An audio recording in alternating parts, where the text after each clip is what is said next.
Hello and welcome to the second episode of Simple Science that you can do from home. Today we are going to learn a fraction about refraction. So science is all about questions. So the very first question you must ask yourself is, what is refraction? Hey, do you mean like when you cut things into like a fraction of a piece, but then you put it back together? That's refraction? No, Holly, you are actually thinking about fractions. Now I'm going to explain refraction, which is a real simple science experiment that you can do at home. For this experiment, you just need three things. First, a glass of water. Second, some Post-it notes. And third, some type of writing utensil. The very first thing we do is we draw two horizontal arrows on our piece of paper, like so. Next, we'll fill our glasses up with water. We stick our sticky note to the wall, we run our glass of water across the sticky note, and check out what happens to the arrows. Let's do that one more time. Look at the direction of the arrows as I pass the water in front of it. What? They changed direction. Hang on, is this magic? Is this sorcery? Am I switching the page? What's happening? Okay, it's not magic and it's not sorcery. It's actually just science. Now, to better understand how this works, we need to have a little bit of understanding of how our eyes work. Everything that we see around us is actually just a reflection of light. That's why when you turn the light switch off, you can't see anymore. Now, that light bounces off an object and then travels in to your eye through the pupil and cornea. That light travels to the back of your eye after it goes through your pupil and hits these things in the back of your eye called cones and rods.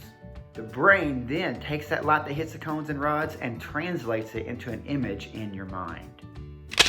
Now that's just a real brief explanation of how your eyes work. But we need to understand that to better understand refraction. And to help us better understand refraction, we need to understand light. Now light travels in a straight line. And sometimes when light travels through something, it bends just a little bit.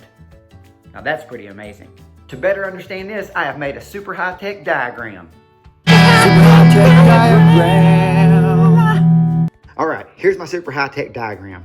We see these lines right here. These are our light rays. And this is our glass of water. Now, whenever our light rays hit our glass of water, they go through the water, but they bend just a little bit. And so that creates an inward motion, and those light rays meet at the focal point. Now this represents our arrow. I have it drawn one way. Now without the glass of water there, it hasn't reached the focal point and it hasn't reversed. And so we would just see the arrow go in the right direction.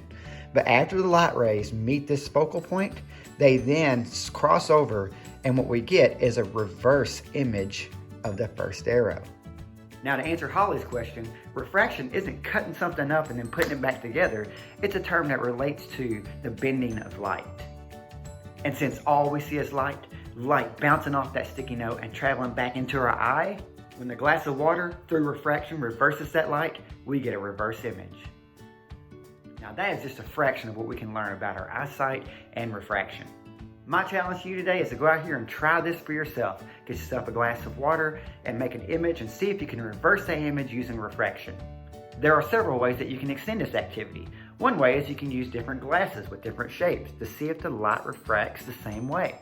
You can also use different liquids, like maybe soda or maple syrup, to see if light bends the same as it travels through these materials as it did through the water.